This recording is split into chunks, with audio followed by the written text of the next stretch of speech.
ಹೋಗಿದ್ದಾರೆ ಅನ್ನೋದಕ್ಕಿಂತ ಹೆಚ್ಚಾಗಿ ಆರ್ಟಿಸ್ಟ್ಗಳು ಅಂತ ಅಂದಮೇಲೆ ಒಂದಲ್ಲ ಒಂದು ರೀತಿಯಲ್ಲಿ ಒಬ್ಬರಿಗೆ ಪರಿಚಯ ಇರ್ತಾರೆ.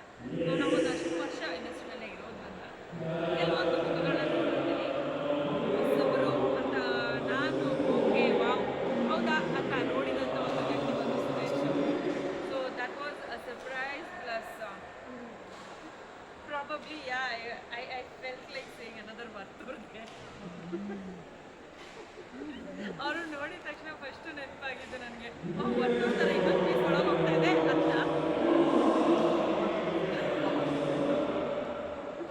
ಬಟ್ ಯಾ ಅಂದರೆ ಅವ್ರು ಮುಗ್ಧವಾಗಿ ಮಾತಾಡೋದಾಗಿರ್ಬೋದು ಆ್ಯಕ್ಚುಲಿ ಐ ಥಿಂಕ್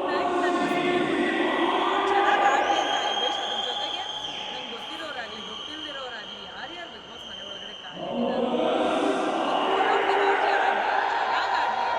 ಯಾರು ಚೆನ್ನಾಗಿ ಆಡಿದ್ರು ನಾನು ಸಪೋರ್ಟ್ ಮಾಡ್ತೀನಿ. ಆ್ಯಂಡ್ ಸಿ ಅಲ್ಲಿ ಒಳಗಡೆ ಏನು ಬೇಕಾದರೂ ಮೇಲೆ ಹೋಗ್ಬೋದು, ಯಾವ ವಿಷಯ ಬೇಕಾದರೂ ಕೆಳಗಡೆ ಬರ್ಬೋದು. ನಮ್ಮ ಮೆಂಟಾಲಿಟಿ ಕೀಪ್ಸ್ ಚೇಂಜಿಂಗ್ ಬಿಕಾಸ್ ನಮಗೆ ಎಕ್ಸ್ಪೀರಿಯನ್ಸ್ ಆಗಿರೋದ್ರಿಂದ. ಆ್ಯಂಡ್ ಒಂದು ವರ್ಷ ಆಗೋಯ್ತು ಅನ್ನೋದು ನನ್ನ ಕೈಯಲ್ಲಿ ಇನ್ನೂ ಜೀವನ ಮಾಡ್ಕೊಳಕ್ಕೆ ಆಗ್ತಾ ಇಲ್ಲ. I am still in that same steam ಅಂತ ಹೇಳ್ಬೋದು.